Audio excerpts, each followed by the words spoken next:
So hello and welcome back to the education hub. तो आज हम कंटिन्यू करेंगे अपनी पेडागोजी और सोशल स्टडीज़ की unit 3 that is lesson planning and methods of teaching. तो आज का हमारा टॉपिक है यूनिट 3.5 में से utilization of community resource in social science या फिर सोशल स्टडीज़ टीचिंग। तो आइए स्टार्ट करते हैं।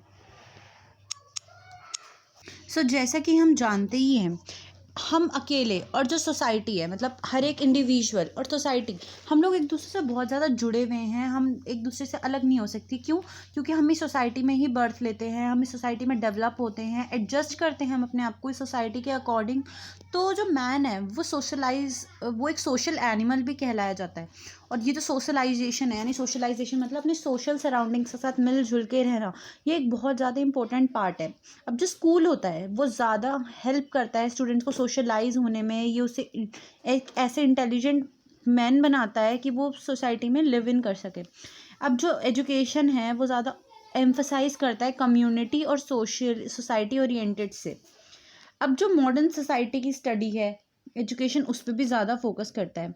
कुछ कम्युनिटीज़, जैसे कि वर्ल्ड भी एक कम्युनिटी है, ये चेंज होती है, प्रेजेंट में न्यू चैलेंजेस लाती है, तो इसके बारे में बच्चा स्टडी करता है।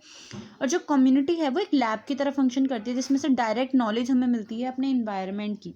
अब उससे पहले जानेंगे कि कम्युनिटी रिसोर्सेज होते क्या है। कम्युनिटी रिसोर्सेज वो रिसोर्सेज होते हैं जो सबके लिए अवेलेबल होते हैं, यानी सारी पूरी कम्युनिटी के लिए जो रिसोर्सेज अवेलेबल हों वो कम्युनिटी रिसोर्सेज होते हैं। इनके बारे में मैं आपको आगे बढ़ाऊंगी। अब जैसे हिस्ट्री में, प्रेजेंट में, पास्ट में, फ्यूचर में, जिसमें भी था, सोसाइटी के डिफरेंट डिफरेंट स्टोरीज होती हैं। उसके फिजिकल, सोशल, कल्चरल, इकोनॉमिक या ट्रेडिशनल कस्टम रिसोर्स होते हैं, उसके कुछ फैक्टर्स होते हैं। तो ये जो सारे कम्युनिटी रिसोर्सेज होते हैं ये सबके लिए यूज़फुल होते हैं, इनको सब यूज़ कर सकते हैं, ये सबके लिए अवेलेबल होते हैं। तो इनकी टीचिंग कम्युनिटी के लिए बहुत ज़्यादा इम्पॉर्टेंट है। और इसको सिखाने के लिए स्टूडेंट्स को एक्सपीरियंसेस देने पड़ेंगे ताकि वो समझे कि क्या क्या हमारे रिसोर्सेज हैं आसपास। जो स्टूडेंट्स हैं वो अपनी कम्युनिटी के रिसोर्सेज के बारे में जानते हैं सर्वेस के थ्रू या एजुकेशन एक्सकर्शन, यानी बाहर जब जाते हैं उसके थ्रू। तो इस नॉलेज से स्टूडेंट्स को रिलेशनशिप, यानी कि अपने सिटीजनशिप्स के बारे में पता चलता है। वो डेवलप करता है एक म्यूचुअल रिलेशनशिप, वो एक रिलेशनशिप डेवलप करता है स्कूल और कम्युनिटी के बीच में। तो ये है कि यूटिलाइज कैसे। ये तो हमारा इंट्रोडक्शन था। अब आएंगे हम नेक्स्ट टॉपिक की तरफ। So our next topic is classification of community resources. तो हम देखते हैं कि 3 कैटेगरी में कम्युनिटी रिसोर्सेज को डिवाइड करा गया है। सबसे पहला रिसोर्स, जैसे रिसोर्स लोगों का तो आपको मतलब पता ही होगा, रिसोर्स का मतलब क्या है, जिसका भी हम कोई यूटिलिटी निकाल सकें। तो सबसे पहला रिसोर्स होता है उसका पीपल। उसके बाद सेकंड रिसोर्स होता है उसके फिजिकल रिसोर्स, जैसे कि सॉइल ले लो, माउंटेन ले लो, एक्सेट्रा। और थर्ड इज कल्चरल रिसोर्स, जैसे family life, different different cultural activities etcetera. तो अब इनको कैसे डिवाइड किया गया है आप नीचे देखेंगे। जैसे ज्योग्राफी में हम किसके बारे में पढ़ते हैं, सॉइल इरोशन, जो जो ये पॉइंट्स मेंशन्ड है। पॉपुलेशन में हम कितना पढ़ते हैं, number and age group, rate increase, तो ये सब हम पढ़ते हैं। और हिस्ट्री में हम क्या पढ़ते हैं आप वो देख सकते हैं। फार्म्स में हम क्या पढ़ते हैं, इंडस्ट्रीज़ में हम क्या पढ़ते हैं, कॉमर्स में हम क्या पढ़ते हैं, ट्रांसपोर्ट में हम क्या पढ़ते हैं, और यहाँ पे ऑक्यूपेशंस में हम क्या पढ़ते हैं, हेल्थ में हम क्या पढ़ते हैं, जैसे कि बर्थ रेट, डेथ रेट। ये सारे गवर्नमेंट वो ज्योग्राफी के टॉपिक्स हैं, या फिर ज्योग्राफी ना कह के सोशल साइंस या सोशल स्टडीज़ के टॉपिक्स हैं जो ये मेंशन्ड है। हम रिक्रिएशन में क्या पढ़ते हैं, रिक्रिएशन से पार्क्स हो गया, प्लेग्राउंड्स हो गया। एजुकेशन टॉपिक जिसमें लाइब्रेरीज़ के बारे में आता है, अवेल बुक्स के बारे में बताते हैं। सोशल थॉट्स के बारे में हम पढ़ते हैं सोशल स्टडीज़ में। तो ये वही था। अब हम आते हैं इम्पोर्टेंस की तरफ कि ये जो कम्युनिटी रिसोर्सेज हैं इनकी इम्पोर्टेंस क्या है। तो इसकी कुछ इंपॉर्टेंस है, जैसे कि एक यूनिक सोर्स है नॉलेज का, मतलब एक डिफरेंट सोर्स है। ये नॉलेज प्रोवाइड करता है कि हमारे आसपास क्या है, ये क्या कहते हैं, कम्युनिटी रिसोर्स को हम कैसे यूज़ कर सकें। Next is effective teaching. तो ये जो है चाइल्ड को लर्निंग में हेल्प करता है, क्योंकि चाइल्ड को फर्स्ट हैंड लर्निंग मिलती है इससे। वो समझ सकता है कॉन्सेप्ट अपने ज्योग्राफी, हिस्ट्री एक्सेट्रा के बारे में। और ये जो सब्जेक्ट है सोशल साइंस डायरेक्ट रिलेटेड है अपने कम्युनिटी से, तो ये एक बहुत इफेक्टिव टीचिंग मेथड है। चॉइस ऑफ वोकेशन, इसमें जो स्टूडेंट्स हैं वो अपने वोकेशन यानी कि कोर्सेज आगे जाके जॉब अपॉर्चुनिटीज़ भी इसमें बहुत ज़्यादा होती हैं। जैसे कि वो इंडस्ट्रीज़ में, ट्रांसपोर्टेशन में, ट्रेड में बहुत सारी चॉइस होती हैं। इसमें स्टूडेंट्स की एबिलिटी, इंटरेस्ट और एप्टीट्यूड के हिसाब से उनको जॉब्स भी मिल सकती हैं। Next importance is supplementing the work of classroom teaching. अब इसमें क्लासरूम टीचिंग क्या प्रोवाइड करती है, एक आर्टिफिशियल इन्वायरमेंट प्रोवाइड करती है स्टूडेंट्स को, इसमें डिफरेंट डिफरेंट मेथड जैसे प्रोजेक्ट मेथड या प्रॉब्लम सॉल्विंग मेथड्स एक्सेट्रा दिए जाते हैं बच्चों को, जिससे वो समझ पाते हैं अपने इन्वायरमेंट के लिए। Next is all round development of student personality, ये स्टूडेंट्स की पर्सनैलिटी के भी ऑलराउंड डेवलपमेंट में बहुत ज़्यादा यूजफुल होता है। ज्योग्राफी को अगर हम पढ़ते हैं तो इफेक्टिव सोशल लिविंग, इस टॉपिक को पढ़ाने से बहुत ज़्यादा सोशल लिविंग के बारे में स्टूडेंट जानते हैं कि वो कैसे ब्रदरहुड से रहें, कोऑपरेशन रखनी चाहिए। Next is knowledge about culture of the community, वो अपने कम्युनिटी के बारे में, कल्चर के बारे में डायरेक्ट नॉलेज से समझते हैं और उनको एक्सपीरियंस में मिलता है। Next is inculcation of new interest, students के अंदर न्यू इंटरेस्ट डेवलप होते हैं, वो सोशल इन्वायरमेंट की तरफ उनका ग्रोथ होती है। Next is development of skills and attitude, student के अंदर डिफरेंट डिफरेंट स्किल्स और एटीट्यूड डेवलप होते हैं और ये एक रिस्पॉन्सिबल सिटीजन बनते हैं, ना कि सिर्फ कम्युनिटी के बल्कि नेशन के भी। अब knowledge of effect of science and technology on community, अब वो ये जानते हैं कि बच्चे अपने सिस्टम से एप्टीट्यूड या एटीट्यूड और थिंकिंग ला के वो ये बता सकते हैं कि उनके टेक्नोलॉजी से या साइंस से लेके उनकी कम्युनिटी को कैसे बेनिफिशियल होगा और वो उसके लिए क्या कर सकते हैं। डायरेक्ट एक्सपीरियंस मिलता है स्टूडेंट्स को अपनी कम्युनिटी रिसोर्स से और उनको पता चलता है कि उसको ये कैसे यूज़ करना है, कैसे उसका बेस्ट निकालना है। Development of democratic collective life, इसका मतलब है कि जो स्टूडेंट्स के अंदर एक फिजिकल एनवायरनमेंट और सोशल एनवायरनमेंट की बहुत ज़्यादा समझ लाते हैं। Adverse attitudes of evil of community, यानी कि जैसे डिफरेंट ईवल क्या है, ईवल थॉट्स क्या होते हैं कम्युनिटी में, डिसऑनेस्टी होता है, करप्शन होता है, इन सबको सप्रेस कर देता है। अगर हम पढ़ते हैं कि अपने कम्युनिटी से इसके बारे में हम अगर बच्चों को पढ़ाते हैं तो डायरेक्ट मेथड से भी और इनडायरेक्ट मेथड से भी। इसके में डिफरेंट मेथड्स होते हैं कि हम अपने कम्युनिटी रिसोर्सेज को कैसे यूटिलाइज़ कर सके, तो उसके टॉपिक की तरफ हम मूव करते हैं। सबसे पहला हम बच्चों से करवा सकते हैं फील्ड ट्रिप। तो फील्ड ट्रिप करवाने के लिए 4 मेन चीज़ें इंपॉर्टेंट होती है। पहले की होती है क्लास प्रिपरेशन, पहले ही क्लास प्रिपेयर्ड होनी चाहिए। ट्रिप कौन सी जगह पे लेके जानी है उसकी प्लेस डिसाइड होनी चाहिए। प्रोग्राम डिसाइड करना चाहिए फील्ड ट्रिप के लिए, और verification analysis outcomes under instructional process, यानी कि क्या वेरीफाई करना चाहिए पहले और एनालाइज करना चाहिए कि इंस्ट्रक्शन प्रोसेस में क्या क्या होगा। तो कुछ पहला स्टेप हम पढ़ेंगे क्लास प्रिपरेशन।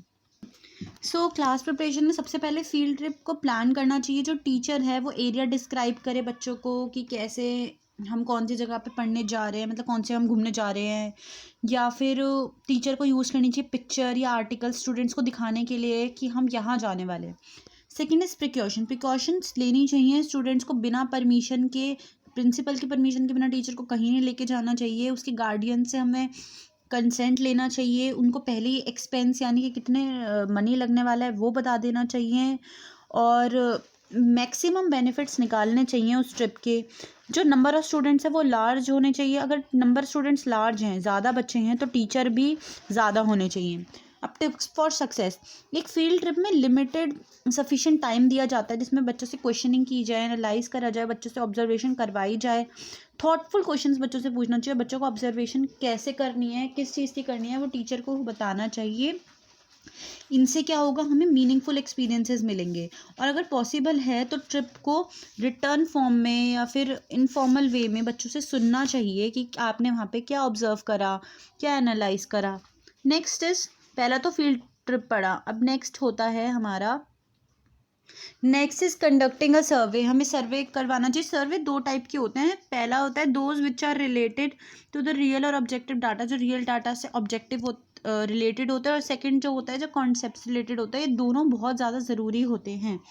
अब इसमें हम सर्वे के बारे में नहीं पढ़ेंगे, बट सर्वे कैसा यूज़फुल होता है या सर्वे कैसे कराना चाहिए बस उसके बारे में पढ़ेंगे।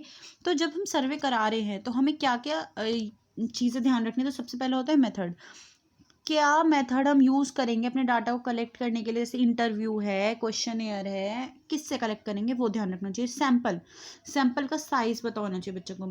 रिप्रेजेंटेशन की कैसे सैंपल को चेक करेंगे, ग्रुप में करेंगे, कैसे करेंगे वो स्टूडेंट्स को पता होना चाहिए।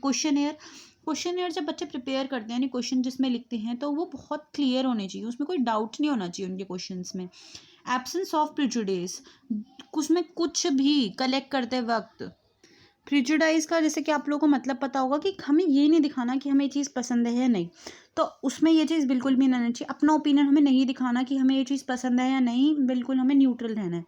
लास्ट इज एनालिसिस, बच्चों को एनालाइज करवाना चाहिए कि क्या एनालाइज या क्या आउटकम आया है।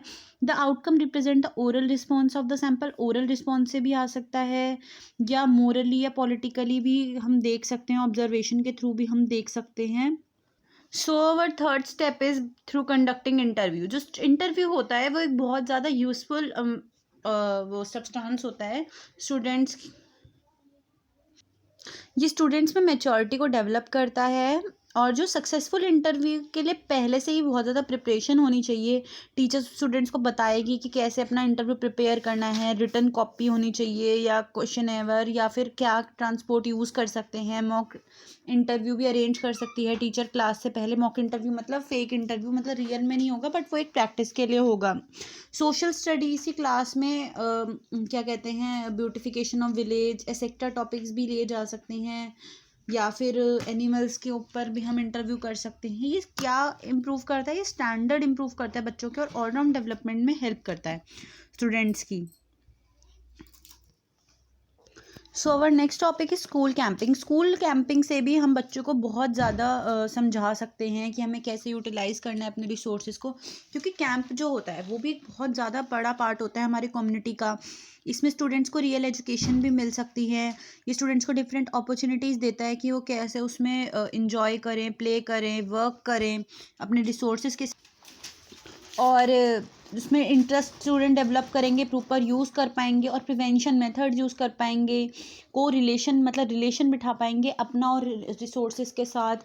तो स्कूल कैंपस है उसमें 1 वीक का या फिर 2 वीक्स में, 1 महीने में स्टूडेंट्स को कभी ना कभी क्या कहते हैं एक्सकर्जन्स कराने चाहिए। और कैंप वो डिसाइड करना चाहिए एज लिमिट के हिसाब से, यानी छोटे बच्चों को कितना एज देना है वो टीचर्स डिसाइड करेंगे अपने लेवल, स्टूडेंट्स के लेवल्स के लर्निंग के अकॉर्डिंग।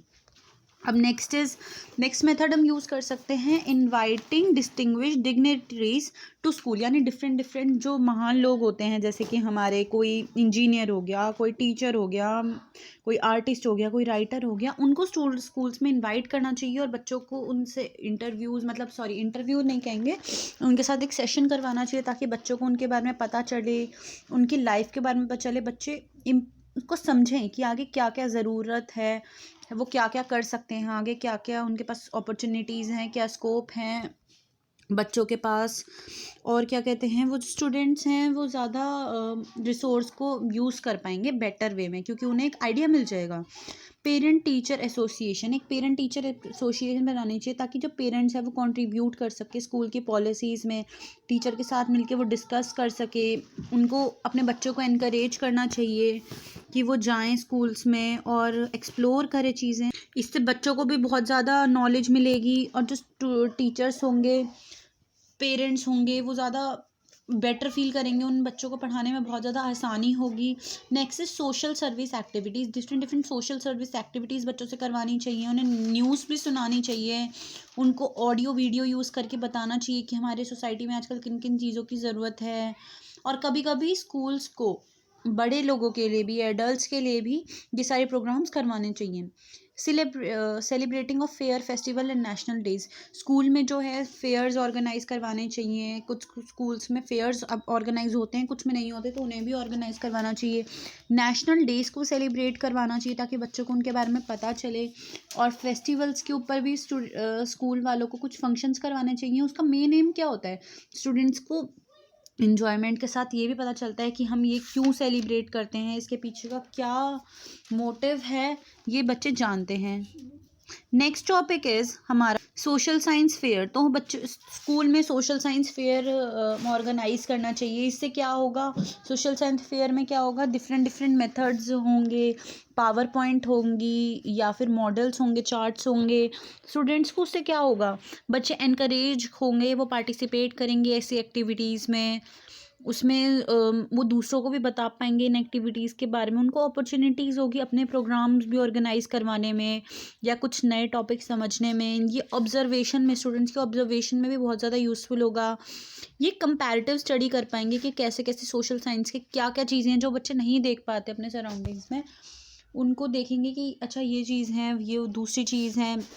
और ये डिफरेंट डिफरेंट टैलेंटेड स्टूडेंट्स के ऊपर लाइट डालेगा कि बच्चों में डिफरेंट टैलेंट्स होते हैं, वो बच्चों को खुद भी नहीं पता होता। कभी कभी ऐसे टैलेंट्स होते हैं या हम लोग भी ऑब्जर्व नहीं कर पाते बीइंग अ टीचर। तो जब ऐसे डिफरेंट प्रोग्राम्स ऑर्गेनाइज होंगे तो हम भी उनके टैलेंट को देख पाएंगे और बच्चे भी अपने टैलेंट को समझ पाएंगे। Next is social science club. Social science clubs होने चाहिए हर एक स्कूल में, जिसमें टीचर को बच्चों को वीक में, मंथ में या लेके जाना चाहिए, जिससे कि पता चलेगा बच्चों को कि क्या क्या चीज़ें होती हैं सोशल साइंस क्लब में, ये सोशल साइंस से रिलेटेड। इसमें बच्चे क्या करेंगे, learning by doing. Learning by doing पे ज़्यादा फोकस होगा, बच्चे खुद लर्न करेंगे करके। बच्चे जब भी एक्सपेरिमेंट मेथड यूज़ करते हैं तो उससे ज़्यादा लर्न करते हैं बच्चे कंपेरेटिव टू थ्योरी। तो टाइप्स होते हैं, 2 टाइप्स होते हैं सोशल साइंस क्लब के, एक स्पेशलाइज इंटरेस्ट क्लब और एक जर्नल क्लब। अब स्पेशलाइज इंटरेस्ट क्लब में क्या होता है, ये शॉर्ट टाइम के लिए होता है, जैसे कि नेचर क्लब हो गया, एग्रीकल्चरल क्लब हो गया। ये छोटे टाइम पीरियड के लिए होता है और उसमें एक स्पेसिफिक इंटरेस्ट देखा जाता है, यानी बस एक टॉपिक उठाया जाता है, जैसे हमने एग्रीकल्चर उठा लिया। और जर्नल क्लब क्या होते हैं, इसमें पूरी एक टॉपिक उठाया जाता है, जैसे कि हिस्ट्री उठा लिया, हिस्ट्री में आप कोई भी टॉपिक ले सकते हैं। और ज्योग्राफी ले लिया, सपोज एग्जांपल लूँगी मैं ज्योग्राफी का, तो उसमें डिफरेंट डिफरेंट टॉपिक्स भी। अब क्या ऑब्जेक्टिव होते हैं सोशल साइंस क्लब के, मेरे हिसाब से यहाँ पे एक मिस प्रिंटिंग हुई हुई है, सोशल सर्विस क्लब नहीं है, सोशल साइंस क्लब होगा। इसमें सबसे पहला ऑब्जेक्टिव है, ये स्टूडेंट्स के अंदर एक साइंटिफिक इंटरेस्ट को, साइंटिफिक एटीट्यूड को डेवलप करता है।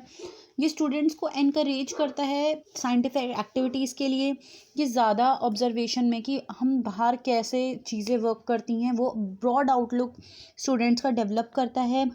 ये स्टूडेंट्स के प्रोग्रेस में भी हेल्प करता है कि वो एवरीडे लाइफ के साथ कैसे टैकल भी कर सकते हैं। ये इनके कांटेक्ट में, जैसे कि नेचुरल और इंडिविजुअल का क्या कांटेक्ट होता है उसके को बताता है, कि एक म्यूचुअल कोऑपरेशन की भावना को स्टूडेंट्स के अंदर डेवलप करता है। ये डिस्ट्रिक्ट, स्टेट, नेशनल और इंटरनेशनल सिटीजन्स या क्लब्स के बारे में स्टूडेंट्स को बताता है।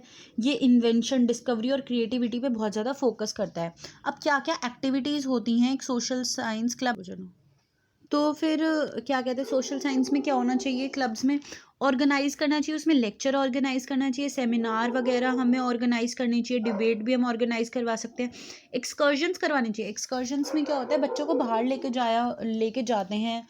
और थर्ड है पब्लिक न्यूज़, मतलब पब्लिक साइंस न्यूज़, मतलब साइंस की न्यूज़ सुनानी चाहिए बच्चों को, स्पीच सुनानी चाहिए डिफरेंट सोशोलॉजिस्ट की, बच्चों को मॉडल चार्ट्स और पिक्चर्स के थ्रू पढ़ाना चाहिए, बच्चों से उनसे प्रिपेयर भी करवाना चाहिए। जब बच्चे खुद प्रिपेयर करेंगे तो वो ज़्यादा समझेंगे। और डिफरेंट डिफरेंट एक्टिविटीज़ को ऑर्गेनाइज करवाना चाहिए, डिफरेंट टूल्स और अप्लाइंसेस को यूज़ करके सोशल साइंस को पढ़ाना चाहिए। अब क्या क्या वर्किंग एरियाज़ है, ये हमारा लास्ट टॉपिक है, इंपॉर्टेंट वर्किंग एरियाज़ और सोशल साइंस क्लब। तो पहला इसमें क्या होता है, बच्चों को एक्विटेंस सोशल साइंस के बारे में पता चलता है कि वो कैसे मेंटेन कर, हेल्प करनी चाहिए टीचर को, असिस्ट करना चाहिए कि वो कैसे बच्चों से ऑर्गेनाइज करवा सके, एग्जीबिशंस ऑर्गेनाइज करवाने चाहिए, बुलेटिन बोर्ड्स का यूज़ करना चाहिए, म्यूजियम्स ले जाने चाहिए, कम्युनिटी में पार्टिसिपेट करवाना चाहिए, जैसे नुक्कड़ नाटक होते हैं, एग्जाम्पल है इसका। और डिफरेंट प्रोग्राम्स करवाने चाहिए सोशल साइंस रिलेटेड। मटेरियल बच्चों से कंस्ट्रक्ट करवाना चाहिए एग्जीबिशन के लिए, ताकि बच्चे भी एक्टिवली पार्टिसिपेट कर पाएँ। अब मैगजीन्स होनी चाहिए स्कूल के, जिसमें बच्चे भी अपने आर्टिकल्स लिख के दे सकते हैं। सो आज के हमने इस वीडियो में पढ़ा unit 3.5, that is utilization of community resources in social science में हमने पढ़ा कम्युनिटी रिसोर्सेज की क्लासिफिकेशन, इंपॉर्टेंस और मेथड, हम कैसे यूटिलाइज कर सकते हैं कम्युनिटी रिसोर्सेज के बारे में। अगर आप लोगों को कोई भी क्वेरी तो आप कमेंट सेक्शंस में पूछ सकते हैं। If you like watching the education hub videos तो do subscribe to my channel. Thanks for watching.